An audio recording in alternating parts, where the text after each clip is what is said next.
Morning, everybody.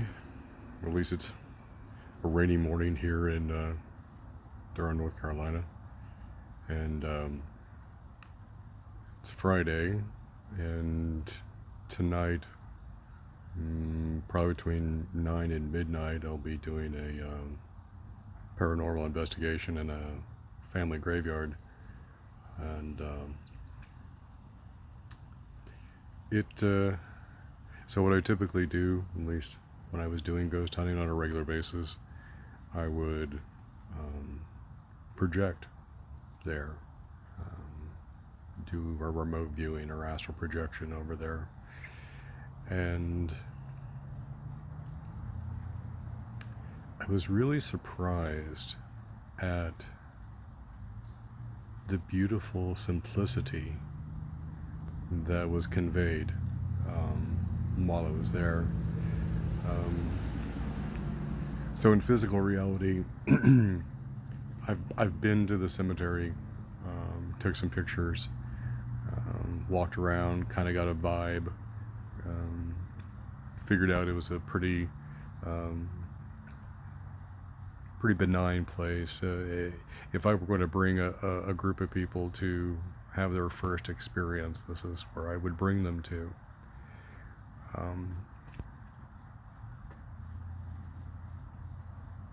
It's kind of hard to convey energy in human words, but I'll do the best I can. So having been there physically, I could set my intentions pretty easy. And the family cemetery plot is on the property of the Mystic Farm and Distillery in North Durham. And met the proprietor, and we got to talking about different stuff, and ghost hunting came up, and he's like, "Oh, well, we got a cemetery here," and I was like, "Really?" It turns out that several people there have had some experiences, and again, it was more like just, "You're not alone, hello," type of experience. So I went out there, got a vibe, and so it's Martha and William, I believe. And Martha, I think, was born in 1867. No, 1827. I'm getting the curve of the 2 and the curve of the 7. She was in her 40s during the Civil War. So anyway, but yeah, when I projected there, it was basically to say, "Hello, my name is John, and I'll be here later on this evening. I'll have some people with me that are just curious, and I'm sure as a human you remember being curious, and hope that you understand why we're here." And or they told them they could either participate or not participate. Sorry, my alarm is going off. There we go. There was such a peaceful feeling, and I don't know if anybody knows the song "'Tis a Gift to Be Simple" or "Simple Gifts," but while I was remote viewing that, all of a sudden in my head I'm hearing, "'Tis a gift to be simple, 'tis a gift to be free, 'tis a gift to come down where we ought to be." And not only am I hearing that, but again, it was like the beautiful simplicity of what life was for them. And I mean, you think about it, into the 20th century, I mean, 1899, 1904 or 5, this property was, I don't think they'd even split Durham County and Orange County apart yet. I think it was still just part of a land grant. But anyway, they had this land, and it's not the easiest land to grow stuff on. It's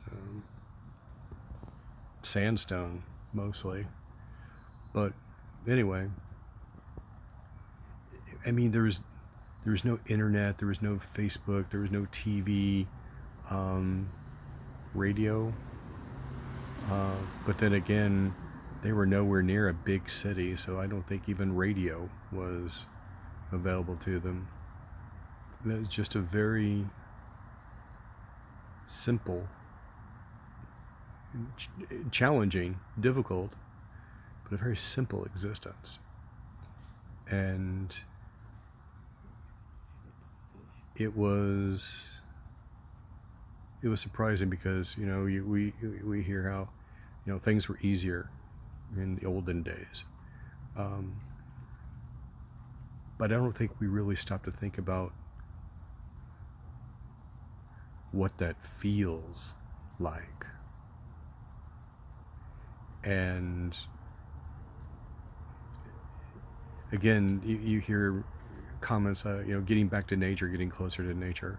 And again, you can cognitively think what that means, but there's an emotional shedding of concerns when that happens.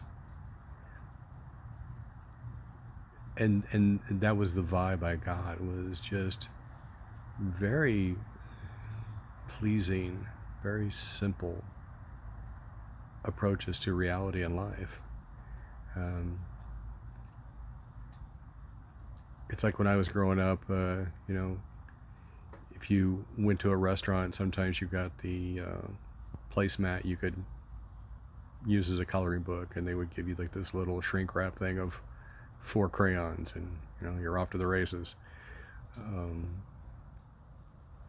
And then you go to school and someone's got the, you know, box of 64, 128 crayons with the sharpener in it, and wow, okay, you're badass. You know, skip forward a couple decades, and now kids are designing on iPads, and they've got, you know, 16,000 colors to choose from a palette. It was calming. It was, you don't realize how much modern society takes from you when that's all you know. But it's, if you could imagine your time being your pocketbook, and every little thing just takes a little bit out. You know, the cable is down, or the Wi-Fi is not working, the VPN crashed, the neighbors, you know, leaving their dog out after midnight barking, or you know, your automatic bill pay didn't work. On one hand, they're insignificant, but on the other hand, they just take a little nibble. And in that one moment, it doesn't really matter, but when you look at all the things in life, they just take a little bit. When you get to the end of the day, no wonder you're exhausted, because you're depleted. And there was this kind of like knowingness, but like some people can know things and be kind of smug about it, and it's like they had that knowingness, but it was also kind of a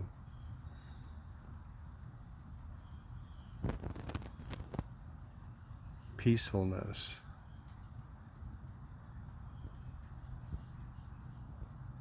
It's almost like as these modern things flew through my head while I was connecting with them, and, you know, Martha spoke mostly, but the vibe I got back was, and so it is. No evaluation of good or bad. things are neither good nor bad, only thinking makes it so. Um, but yeah, so this is, kind of like my pre-adventure diary, that I would usually like write down before I would go on site and do the investigation. And then I would do a post follow-up.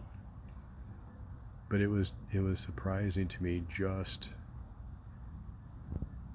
standing in a family cemetery, and it's a miracle that it's there, because the property was in a family for a while, and then it was out of the family hands. Developers came in, and the Raleigh-Durham area is just exploding. It's like any place there's flat space, they're slapping something up. Progress. But the developers, when they went through and clear cut that land, they discovered it, and they cut around it. And so there's trees, I would say, from the diameter of a telephone pole to, I don't know, maybe like a drumstick. From a musician's point of view. Not from a Colonel Sanders point of view. But, I mean, there's this 20, 30 acres of land, then they're clear cutting it, and they stumbled across this, and, it's probably I'd say maybe 12 by 20 space. Come on, no one's around. You're clear cutting all this land, you're going to leave this little bitty speck in the middle of all this, at the peak of the property. How many developers would just go through and just, we didn't say anything, and just plow right over it, uproot everything, dump a couple of dump trucks of dirt on top of it, and, then you got this nice clean land ready for development. But that's not what happened. The developers didn't clear cut it, and then the people that took possession of it afterward, they didn't try to hide it. And then when the people that bought the land and are turning it into the distillery, and when they discovered it, they thought it was cool. And that's also something that was conveyed to me when I was out there personally. One of the workers just went out there with his wife, and they sat down out there and talked to him. And, I told him, I said, that's probably the best thing you could have done, because ghosts are just people without the meat suits. And, if they've been on the land since the 1830s, and were there, I'm just speculating, for a century, there's a lot of blood, sweat, and tears and emotional energy invested in that land. And even though they're not physically here, they've got an attachment. And so to see the land being put to good use, or at least a use that they could relate to, distilling's been around for a while, farming's been around for a while, but it's also a really cool energy place. They've got a small stage for musicians or comedians. They've got laid out so it'd be kind of like a walking tour. So there's a warehouse for the barrels.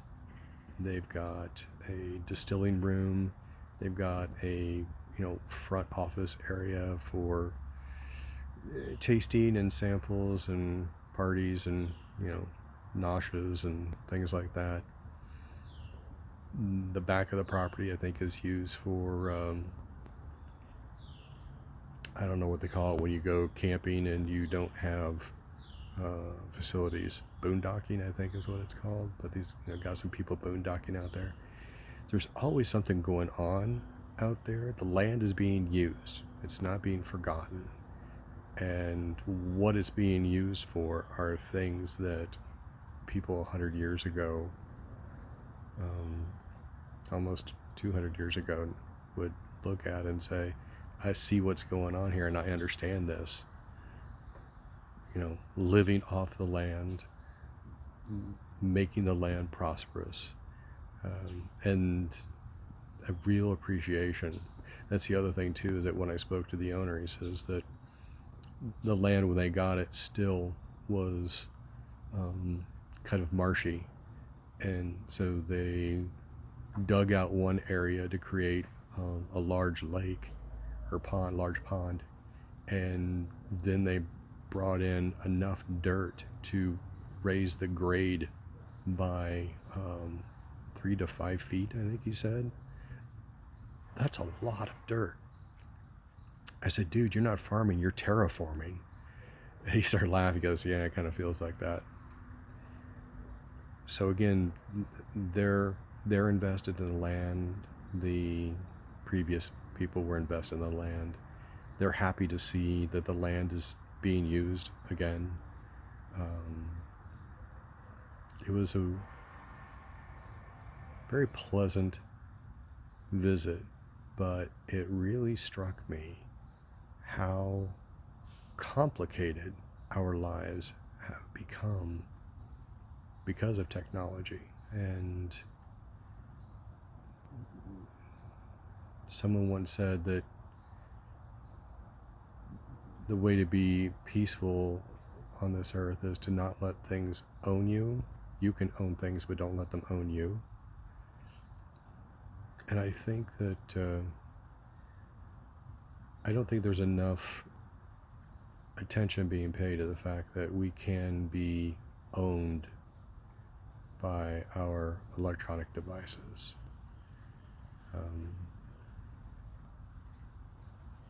I remember when I first got my cell phone, and I'd either have it off or I've had it muted, and I get a phone call and they'd be like, I left you messages 4 or 5 times. How come you didn't call me back? I didn't have the phone on. Well, why don't you have your phone on? Well, it's my phone. It's meant to be a convenience for me, not for you. So, you know, I'm still back in the answer machine days. So I just looked at it as like an answer machine in my pocket. You call me, leave your message, and when I get around to it, I'll pick up the phone and get back to you. Now it's more like a Pavlovian response that, you know, ding, oh, I gotta see what's going on. Give me my dopamine. So anyway, just wanted to share that experience, and if you have the time and opportunity to kind of meditate on that, think about whether or not technology is serving you or if you're serving it. Till then, have a blessed day.